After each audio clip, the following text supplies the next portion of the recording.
और NIBH का सहयोग हमें कई बार कई अच्छी चीज़ों में मिला है। जब हमें कभी ऐसा लगा कि हमारी कोई समस्या ऐसी है जहाँ तो हल निकलना मुश्किल है, तो NIPBD यहाँ पे खड़ा हुआ है हमारे साथ। और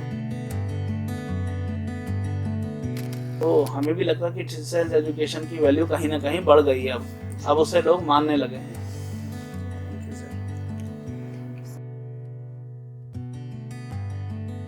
के लिए देखिए, हमारा जो दूरस्थ शिक्षा का विश्वविद्यालय है, अगर वहाँ का कोई विद्यार्थी प्रवेश लेना चाहे तो ऑनलाइन वो विश्वविद्यालय की वेबसाइट में जाए, वहाँ पे ऑनलाइन वो प्रवेश ले ले। और ऑनलाइन प्रवेश लेने में जो पूरा प्रवेश फॉर्म है वो भरना है, और उसकी फीस भी ऐसा नहीं है कि उसे नगद कहीं जमा करनी है।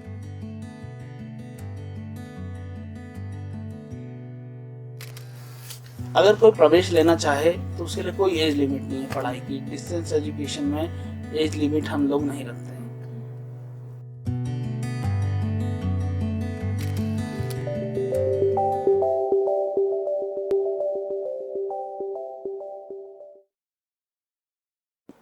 हेलो पूजा, कैसी हो? मैं ठीक हूँ, तुम बताओ दीदी। मुझे आपसे एक क्वेश्चन का सलूशन चाहिए था। मेरी एक फ्रेंड गांव में रहती है, अल्मोड़ा, तो उसे अपनी पढ़ाई को आगे बढ़ाना है, बस उसके पास सुविधाएं नहीं है। तो इसका आप मेरे को बताइए कि वो कैसे अपनी एजुकेशन को आगे बढ़ा सकती है और क्या क्या कर सकती है इसके लिए।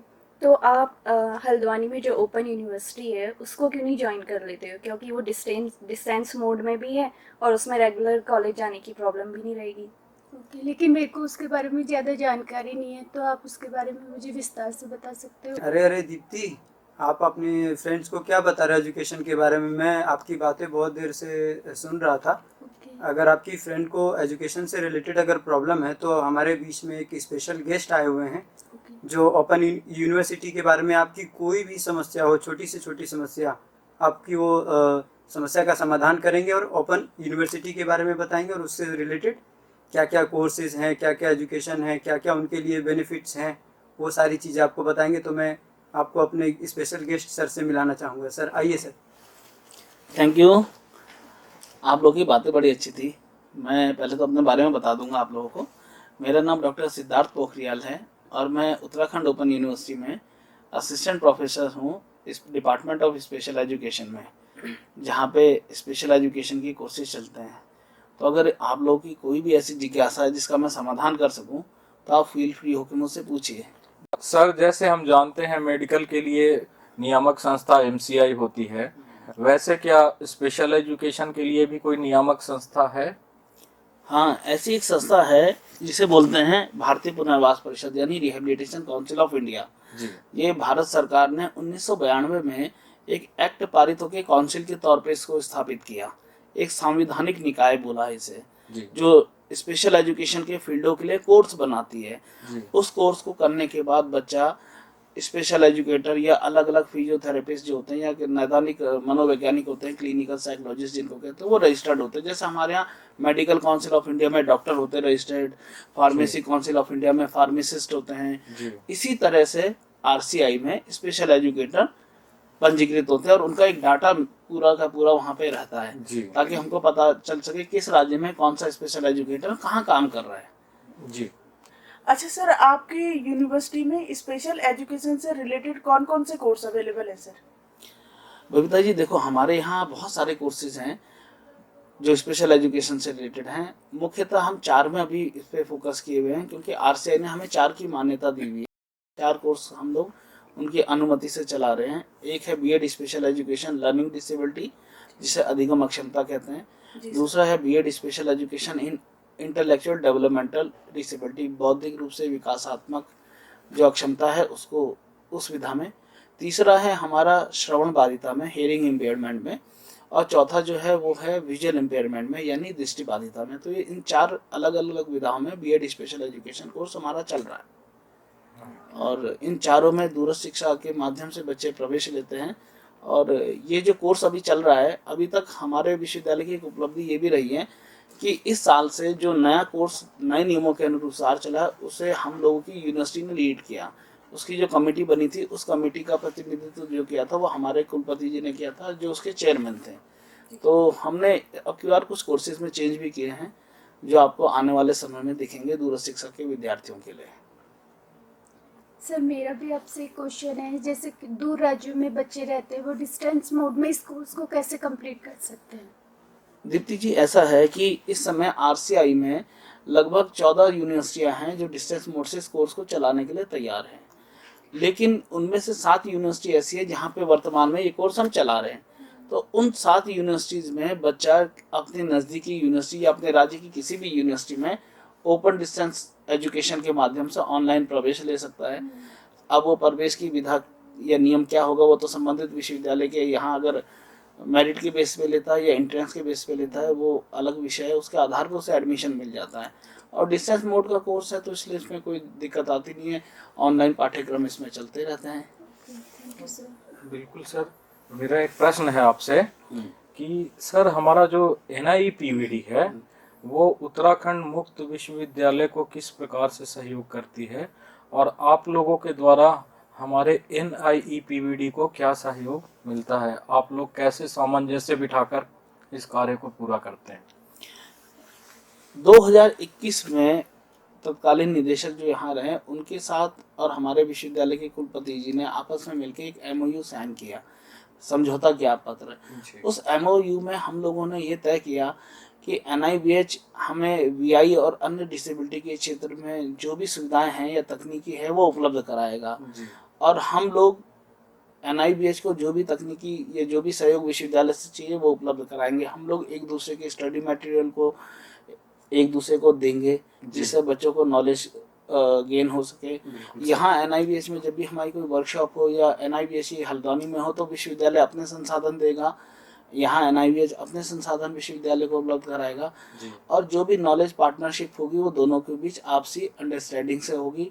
और NIBH का सहयोग हमें कई बार कई अच्छी चीज़ों में मिला है। जब हमें कभी ऐसा लगा कि हमारी कोई समस्या ऐसी है जहाँ को हल निकालना मुश्किल है तो NIPVD यहाँ पे खड़ा हुआ है हमारे साथ। और कभी NIPVD में कोई ऐसी तकनीकी दिक्कत आती है, कोई ऐसी चीज़ रही है कि वो समस्याओं में उलझे रहे तो विश्वविद्यालय दूरस्थ शिक्षा के माध्यम के जो भी समस्याएं उन्हें दूर करता है। और विद्यार्थियों को सबसे अच्छी बात यह है कि विद्यार्थियों को एक ही छत के नीचे सारे संसाधन हमारे उपलब्ध हो जाते हैं, चाहे वो मुक्त विश्वविद्यालय के हों चाहे वो NIPVD के हों। बिल्कुल सर, मुक्त विश्वविद्यालय और NIPVD के कोलैबोरेशन से जो एक बच्चों के एजुकेशन के लिए पाथवे खुल रहा है वो बहुत ही सराहनीय है, और हम आशा करेंगे कि आप हमारे संस्थान के साथ इसी प्रकार से जुड़े रहें और बच्चों को स्पेशल एजुकेशन विशिष्ट शिक्षा में अध्ययनरत रहने के लिए उन्हें प्रेरित करते रहें। बिल्कुल, मैं एक चीज़ और बताऊंगा, हमने अभी बल्कि यहाँ NIPVD में एक बात और रखी हुई है कि आप लोग चाहें तो जैसे आपके यहाँ जो 12th पास आउट बच्चे हैं अगर वो BA डिस्टेंस मोड से करना चाहे तो हमारे विश्वविद्यालय से कर सकते हैं। हमारा विश्वविद्यालय एक चीज़ ये भी चाहता है कि यहाँ एक दिव्यांग बच्चों के लिए एक आदर्श अध्ययन केंद्र अलग से स्थापित हो जाए जिसके लिए बच्चे को बाहर न जाना पड़े। यहीं से वो अपना BA में रजिस्ट्रेशन ऑनलाइन ले लेगा, यहीं वो अपनी पढ़ाई भी कर सकेगा क्योंकि उसके लिए जो स्पेशल बुक्स हैं वो यहीं छप जाएंगी, जो बड़ी उसमें आती हैं आपके लार्ज प्रिंट में और ब्रेल में। तो हमें ऐसी कोई दिक्कत नहीं। टॉकिंग बुक सबसे अच्छा साधन है कि भाई हर बुक की टॉकिंग कर दी तो बच्चे के लिए अच्छा हो जाएगा। बच्चा BA करना चाहे, MA करना चाहे, BCA करना चाहे या BSc करना चाहे, MSc करना चाहे, सब घर बैठे वो कर सकता है। बिल्कुल और समय समय पे विश्वविद्यालय उनके लिए काउंसलिंग क्लास और वर्कशॉप भी यहाँ आयोजित करेगा। जी सर, मेरा एक संवेदनशील क्वेश्चन है सर। जैसा कि बहुत सारे बच्चे हैं कि ओपन में एडमिशन तो ले लेते हैं, अब उन्होंने एडमिशन ले लिया, कोर्स भी कर लिया, उनको सर्टिफिकेट भी मिल गया, लेकिन उनको ये नहीं पता होता है कि हमने यहाँ से जो कोर्स किया है तो हमें यहाँ पर किस प्रकार के लाभ मिलेंगे और क्या क्या मिलेंगे, और क्या ऐसे बच्चों को क्या का विश्वविद्यालय इंश्योर करता है कि अगर आपके यहाँ से किसी भी प्रकार का कोई बच्चा अगर कोर्स करता है या किसी भी प्रकार की कोई तकनीकी स्किल सीखता है तो उसको रोजगार मिलने के आसार होंगे, या फिर उसको किस तरीके के लाभ मिल सकते हैं, या फिर आगे चल के अगर वो अपना स्वयं का कुछ करना चाहे तो वो किस प्रकार से समाज में स्वयं को खड़ा करने के लिए कर सकता है? सर, बहुत अच्छा क्वेश्चन है, इसका आंसर मैं बड़ा अच्छा दूंगा आपको। सबसे पहले पिछले साल UGC ने, विश्वविद्यालय अनुदान आयोग ने एक सर्कुलर निकाला जिसमें उसने ये कहा ट्रेडिशनल कोर्सेज और जो ओपन कोर्सेज हैं उन दोनों की मान्यता एक जैसी होगी। ये नहीं आपने ट्रेडिशनल से किया फेस टू फेस मोड से और डिस्टेंस से किया, आप दोनों को अलग अलग रखा जाए, दोनों एक रहेंगे। सबसे पहला काम तो ये कहा दोनों विश्वविद्यालयों की डिग्री एक जैसी रहेगी, परंपरागत की भी और दूरस्थ की, तो इसमें कोई जैसे वो नहीं रहेगा डिफरेंस। दूसरा, हमारे विश्वविद्यालय को अभी नेक B++ ग्रेड मिला है, जो कि 0.01 अंक से हम A+ लेने से रह गए, लेकिन B++ भी पहली बार किसी राज्य विश्वविद्यालय को मिलना अपने आप में बहुत बड़ी बात है। हमारा विश्वविद्यालय भारत सरकार से इस वर्ष राष्ट्रपति पुरस्कार प्राप्त कर चुका है, सर्वोच्च संस्थान, सर्वोत्कृष्ट संस्थान दिव्यांगता के क्षेत्र में। ये 841 संस्थानों के बीच में महामहिम राष्ट्रपति जी ने विज्ञान भवन में दिनांक 3 दिसंबर को हम लोगों को दिया था। मैं, मेरे कुलपति जी स्वयं गए थे। तो इन बातों से मेरे को लगता है किसी को शंका नहीं करनी चाहिए, और ये ऐसी बातें जो पब्लिक डोमेन पे हैं, ये तो आज के दौर पे कोई भी देख सकता है। और जो तकनीकी संस्थान की आप कोर्सेज की बात कर रहे हैं, जितने भी इस तरह के कोर्सेज रहते हैं स्किल वाले, उनमें साफ साफ लिखा रहता है डिग्री देते समय कि ये विश्वविद्यालय राज्य सरकार के धारा इतने खा के अनुसार मान्यता प्राप्त है और राज्य विश्वविद्यालय अधिनियम के अनुसार ये स्थापित हुआ है। तो ये गवर्नमेंट विश्वविद्यालय है, सरकारी विश्वविद्यालय है, जहाँ पे फीस भी सरकारी माध्यम से, बैंक चालान के माध्यम से दी जाती है, जो कि बहुत नॉमिनल चार्जेस हैं। Thank you so much sir. मैं सबसे पहले आपको बधाई देना चाहूँगा, आपको और आपके विश्वविद्यालय को, कि एक छोटे से स्तर से उठ करके आपने इतनी ऊंचाइयों को हासिल किया और आगे हमारे जैसे कई नौजवान लोगों के लिए आप इतना अच्छा कार्य कर रहे हैं। सर, मेरा एक और क्वेश्चन था आपसे। मेरा एक क्वेश्चन ये था कि जैसे सर कुछ बच्चे रूरल एरिया में रहते हैं जिनको इसके बारे में जानकारी नहीं है, अगर वो किसी तरीके से यहाँ पर आते भी हैं, ओपन यूनिवर्सिटी में एडमिशन ले लेते हैं, जैसे फर्स्ट बार किसी फील्ड में अगर कोई जाता है तो उनको इसके बारे में जानकारी नहीं होती है, तो कैसे वो यहाँ पर आकर के जानकारी मतलब अपने घर पे या फिर अपने क्षेत्र में रह कर के भी अपनी शिक्षा को आगे बढ़ा सकेगा और इस फील्ड के बारे में ज़्यादा से ज़्यादा जानकारी जुटा सकेगा, और लोगों को बताने के लिए उसे क्या करना चाहिए? ऐसा उसके लिए सबसे अच्छा साधन है हमारे पास इंटरनेट मीडिया। इंटरनेट मीडिया में आप जाएंगे तो जैसे किसी भी डिस्टेंस यूनिवर्सिटी का नाम डालेंगे तो पूरा एक पोर्टल खुलता है यूनिवर्सिटी का, उसमें एक आता है कॉन्टैक्ट अस। कॉन्टैक्ट अस जिस विश्वविद्यालय का भी खुलेगा उसमें लिखा रहेगा help desk number. Help desk में आप जाके जो भी नंबर आप वहाँ पे रिसेप्शन का दिया रहेगा उसको दबाएंगे तो वहाँ से सारी जानकारियाँ मिलती हैं। जैसे आप अगर देखें कि हमारे विश्वविद्यालय का ही आपने दबाया, तो आप जिस प्रकरण के बारे में बात करेंगे तो जो भी रिसेप्शनिस्ट होगा वो वहाँ पे आपका नंबर ट्रांसफ़र करेगा एग्जाम में, एडमिशन में, या जो भी कंसर्न आपका वो है विभाग आपने जिससे बात करनी है वहाँ, तो वो सारी जानकारी आपको अवेलेबल हो जाएगी। Thank you sir. सर, एक क्वेश्चन मैं पूछना चाहती हूँ कि जैसे आपकी यूनिवर्सिटी में जब एडमिशन लेते हैं तो पर्सन विद डिसेबिलिटीज के लिए फीस का क्या वो है सर, क्या क्राइटेरिया है? हाँ, ये बहुत अच्छी बात है, ये अच्छा प्रश्न भी है। इसका जवाब मैं आपको बताता हूँ। जब कोई पर्सन विद डिसेबिलिटी लेता है एडमिशन, तो जो सरकारी विश्वविद्यालय हैं उनमें एक शब्द लिखा रहता है कि जो भी दिव्यांग या आरक्षित श्रेणी का विद्यार्थी है वो यहाँ पे प्रवेश लेने के उपरांत अपनी फीस समाज कल्याण विभाग के माध्यम से वापस ले सकता है। उसके लिए उसको संबंधित विश्वविद्यालय के छात्रवृत्ति अनुभाग में संपर्क करना होगा।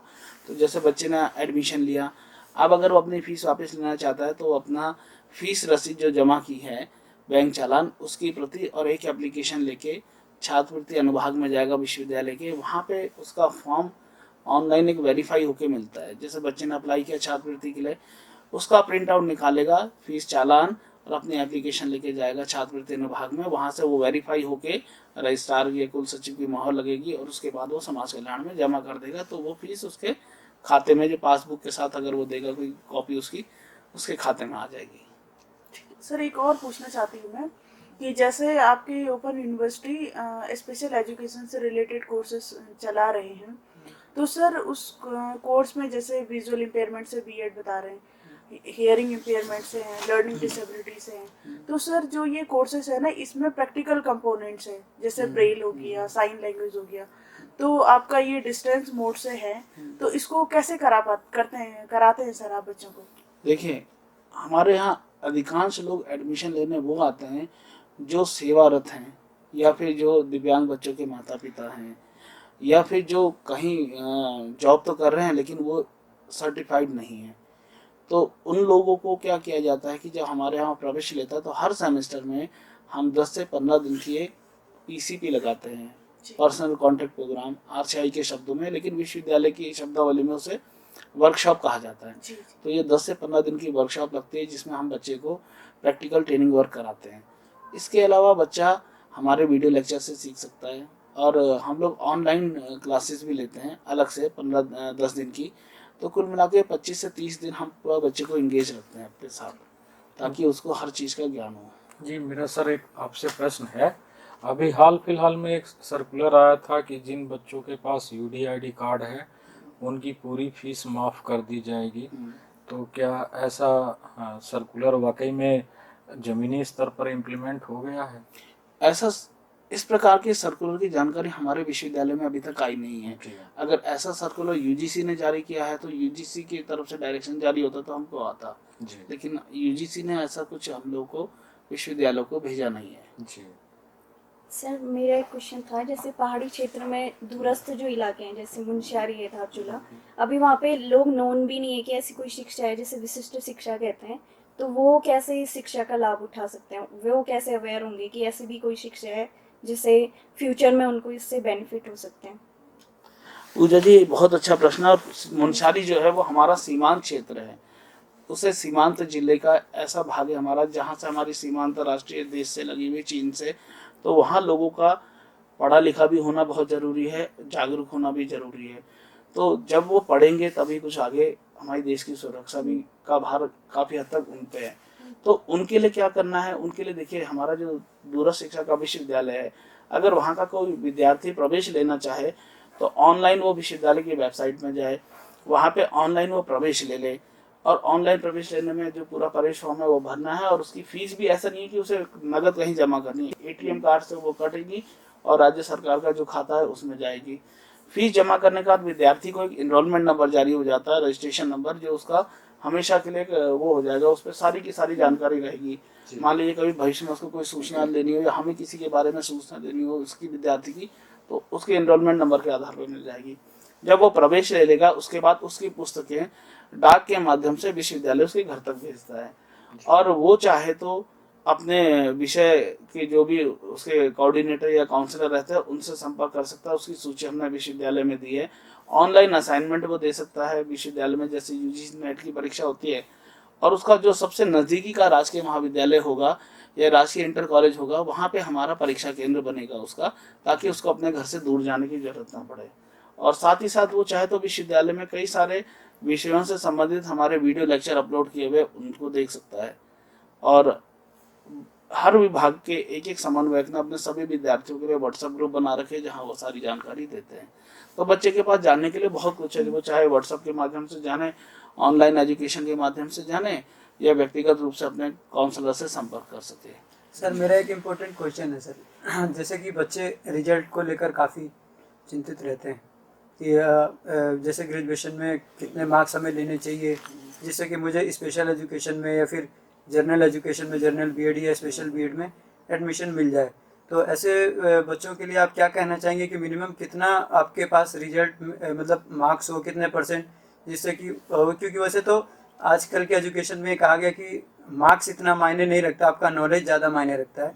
तो लेकिन एडमिशन लेने के लिए कुछ क्राइटेरिया होते हैं, तो आपके विश्वविद्यालय में मिनिमम कितना क्राइटेरिया कि बच्चे के कितने परसेंट मार्क्स हो तो जिससे कि एडमिशन उसको ईजिली मिल जाए? देखिए, सामान्य विषयों में तो हमारे यहाँ कोई भी अंक निर्धारित नहीं है। मान लीजिए उसने बीए में लेना है तो बीए में कोई भी बच्चा ले सकता है कितने ही परसेंटेज मार्क्स का। लेकिन बीएड स्पेशल एजुकेशन जैसे महत्वपूर्ण विषय में आरसीआई ये कहती है कि उसके बीए या एमए में किसी एक में कम से कम 50% अंक होने चाहिए। और हम एक बात आपको और बताते हैं, हमारे यहाँ योग विषय है, योग विषय में कई बच्चों ने यूजीसी नेट की परीक्षा उत्तीर्ण की है, तो डिस्टेंस एजुकेशन की वैल्यू है। और मेरे खुद के विषय जो बीएड स्पेशल एजुकेशन है उसमें कई विद्यार्थियों का भी रीट के बाद राजस्थान में, डीएसएसबी के बाद दिल्ली में शिक्षकों के पद पे चयन हुआ है। तो हमें भी लगता है कि डिस्टेंस एजुकेशन की वैल्यू कहीं ना कहीं बढ़ गई है, अब उसे लोग मानने लगे हैं। Thank you sir. सर, जैसे आपने बताया कि आप सहायक प्रोफेसर के पद पर भी कार्यरत हैं, तो सर आप कौन से सब्जेक्ट को पढ़ाते हैं, और वहाँ पे जो आपके पास स्टूडेंट्स आते हैं उनकी आप काउंसलिंग किस प्रकार से करते हैं? क्योंकि जो बच्चे रेगुलर नहीं पढ़ते उनमें थोड़ा सा एक कंफ्यूजन होता है कोर्स के प्रति, एजुकेशन के प्रति, या आगे वो इस कोर्स को डिस्टेंस मोड से करेंगे तो उनको क्या क्या बेनिफिट होगा, तो उन बच्चों को आप किस तरह से गाइड करते हैं? मैं बीएड विशेष शिक्षा विषय में सहायक प्राध्यापक हूँ, तो वहाँ फाउंडेशन कोर्स भी चलाया जाता है। अब हमारे यहाँ फाउंडेशन कोर्स और बीएड स्पेशल एजुकेशन में जो बच्चे प्रवेश लेते हैं उनके लिए विश्वविद्यालय ने अपने 2 आदर्श अध्ययन केंद्र हमारे विश्वविद्यालय मुख्यालय का है हमारा हल्द्वानी में, दूसरा हमारा यहाँ गढ़वाल मंडल के जिलों के लिए कैंपस बना गया देहरादून में, देहरादून परिसर नाम से। तो वहाँ भी आदर्श अध्ययन केंद्र में यही कोर्स चल रहे 2 जगह। तो हर शनिवार इतवार को हमारे यहाँ काउंसलिंग सेशन रखा जाता है। उसमें विद्यार्थी जैसे सैटरडे को आया तो कल संडे को जो भी उसके प्रश्न रहेंगे वो पहले बता देगा, या फिर बच्चा पहले ही ईमेल के माध्यम से समन्वयक जो हमारा होता है आदर्श अध्ययन केंद्र को उसको एक प्रश्नों की सूची दे देगा, मेरे को ये बातों पे चर्चा करनी है, तो कल काउंसलर को आप इन प्रश्नों को पहुंचा दे जिससे मेरी समस्याओं का समाधान हो सके। बिल्कुल सर, तो ये चीज़ें हैं। Thank you sir. जैसे बच्चे आप बता रहे हैं ना कि काउंसलिंग के लिए आते हैं, तो आपकी यूनिवर्सिटी का जो कैंपस है वो कितना एक्सेसिबल है सर एक पीडब्ल्यूडी के लिए?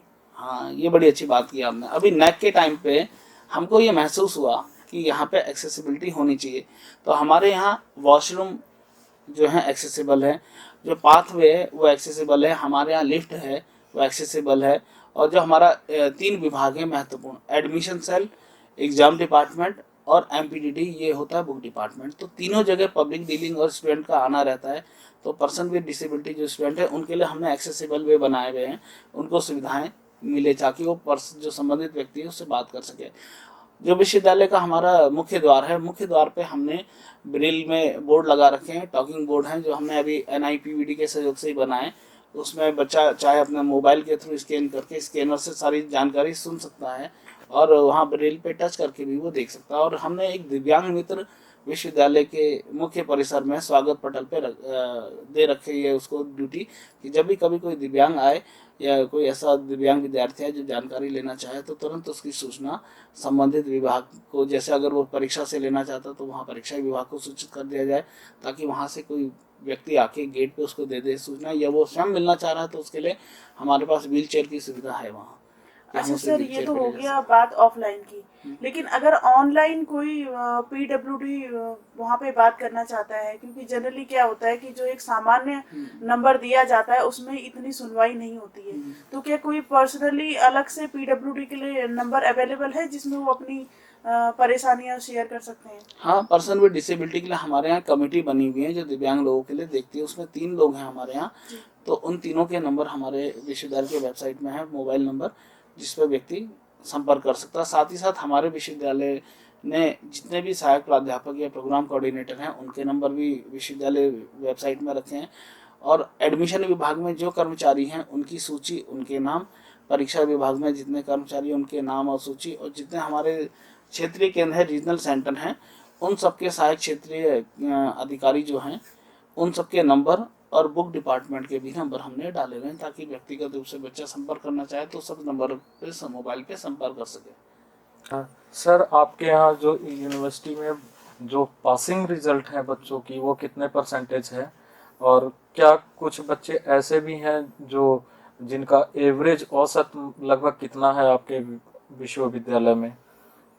हमारे यहाँ देखिए क्या होता है, 95% बच्चे तो ऐसे हैं जो लगभग अपने रिजल्ट को अच्छा कर लेते हैं। 5% बच्चे ऐसे रहते हैं जो बैक सेशन में चले जाते हैं या बैक उसमें हो जाते हैं। और जो पासिंग का क्राइटेरिया है वो हमारे विश्वविद्यालय में ये है कि विद्यार्थी अगर पढ़ेगा तो कम से कम 35% मार्क्स वो लाए, क्योंकि आपने जिस भी परीक्षा में जाना, चाहे विश्वविद्यालय की हो चाहे प्रतियोगिता परीक्षाएं, जब तक आप पढ़ेंगे नहीं आप सफल नहीं हो पाएंगे। पढ़ना बहुत जरूरी है और पढ़ने के लिए हमें समय निकालना है। तो बात घूम फिर के यही आएगी कि जो अच्छा पढ़ेगा वो पास होगा, और जो बिल्कुल ही नहीं पढ़ेगा उसका परिणाम सभी को पता है क्या रहता है। और हमारे यहाँ जो पासिंग का क्राइटेरिया वो है 35%। वो हमारे प्रोस्पेक्टस में भी लिखा हुआ है कि कम से कम 35% मार्क्स लाना जरूरी, चाहे वो असाइनमेंट में लाए चाहे वो थ्योरी में लाए। बिल्कुल सर। उत्तराखंड ओपन यूनिवर्सिटी में सर अब तक कितने स्टूडेंट अध्ययनरत हो चुके हैं या कितने पास आउट होके चले गए, लगभग कुल टोटल संख्या? पास आउट की बात करें तो हमारे यहाँ अभी तक 2 लाख से ऊपर विद्यार्थी पास आउट होके जा चुके हैं जी और वर्तमान में 82,000 के आसपास बच्चे हमारे एडमिशन का में हैं। जी अच्छा सर, साल में एग्जाम 2 बार हमारे यहाँ प्रक्रिया होती है, एक होती है जी। जुलाई सेशन में, एक होती है जनवरी सेशन जनवरी में। से सर जो दिव्यांगजन होते हैं वो पाठ्येतर जो क्रियाकलाप होते हैं क्या उसमें भी प्रतिभाग करते हैं? पूजा जी, बात तो बड़ी अच्छी पूछी आपने, इसका एक ही उत्तर दूंगा। पाठ्येतर क्रियाकलापों में देखिए क्या होता है, विश्वविद्यालयों में खेलकूद प्रतियोगिताएं होती हैं और साथ साथ जो राष्ट्रीय सेवा योजना है या स्काउट गाइड के प्रोग्राम है ये होते हैं। तो खेलकूद के लिए तो अभी हम लोगों के यहाँ विश्वविद्यालय ने ऐसी व्यवस्था की नहीं, क्योंकि विद्यार्थी रेगुलर आता नहीं है हमारे यहाँ। तो अगर विद्यार्थी नियमित आएगा तब तो हम लोग इस व्यवस्था को शुरुआत कर सके। लेकिन हमारे यहाँ राष्ट्रीय सेवा योजना जो है वो 2 इकाइयाँ हमारे यहाँ स्वीकृत हुई हैं भारत सरकार के माध्यम से। युवा मामलों का जो केंद्रीय मंत्रालय है उन्होंने 2 इकाइयाँ दी, एक हल्द्वानी विश्व परिसर के लिए और एक देहरादून परिसर के लिए। तो उसमें दिव्यांग विद्यार्थी भी हमारे एनएसएस में प्रतिभाग करते हैं और 7 दिन का शिविर वो उसमें प्रतिभाग करेंगे और उसका उनको सर्टिफिकेट मिलेगा। तो उन लोगों के लिए विश्वविद्यालय में ये सुविधा तो है। ओके सर, मेरा एक क्वेश्चन आपसे यह है कि स्पेशल एजुकेशन में क्या एज लिमिट भी होती है कि कब तक आप इसमें पार्टिसिपेट कर सकते हैं, मतलब इसे पूरा कंप्लीट कर सकते हैं? देखिए, अगर कोई प्रवेश लेना चाहे तो उसके लिए कोई एज लिमिट नहीं है पढ़ाई की। डिस्टेंस एजुकेशन में एज लिमिट हम लोग नहीं रखते हैं, बल्कि इसको ऐसा भी कह सकता हूँ कि सरकार का मानना यह है कि आप अपनी अधूरी शिक्षा किसी भी आयु में पूरी करना चाहें तो इसके लिए कोई बार नहीं रखा एज बार उन्होंने। और जो स्पेशल एजुकेशन का कोर्स है उसकी एक सीमा है। ये कोर्स न्यूनतम 2.5 साल में या अधिकतम 5 वर्ष के अंदर संपूर्ण करना होता है। अगर कोई किसी कारणवश नहीं कर पाता है 5वें वर्ष में इसको पूर्ण, तो फिर उसको री एडमिशन लेना पड़ता है, उसकी एक अलग फीस होती है, फिर वो उस कोर्स को दोबारा से 2.5 साल में पूरा करेगा। सर मेरा एक इम्पोर्टेंट क्वेश्चन है सर, जैसे कि अभी हमने इन सारी चीज़ों पर डिस्कस किया। अगर मान लीजिए कि मैंने आपकी यूनिवर्सिटी से स्पेशल एजुकेशन में कोर्स कर लिया, आरसीआई के थ्रू मेरा रजिस्ट्रेशन भी हो गया, तो मैं ये जानना चाहूँगा कि मैंने बहुत सारे विश्वविद्यालयों में ये देखा है कि स्पेशल बच्चों को पढ़ाने के लिए शिक्षक का अभाव होता है।